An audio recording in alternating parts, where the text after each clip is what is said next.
তুমি আমার সেজদা দিলা না? আমি তো তোমার জন্য রাত্র ডুবাইছিলাম, সূর্য অস্ত গিয়েছিল, তুমি মাগরিব পড়লা না? তুমি এশার নামাজ পড়লা না? কি উত্তর হবে আব্বা বলে?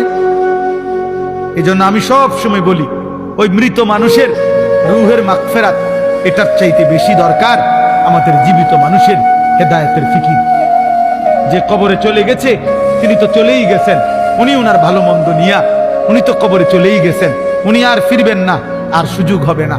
উনি হাজার বুঝলেও, এই কবর থেকে চিৎকার করলেও উনি তো আর এই জমিনে আসবে না।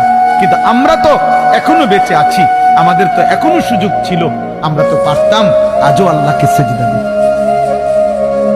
আমরা তো পারতাম আল্লাহকে ডাকতে, পারতাম আল্লাহকে।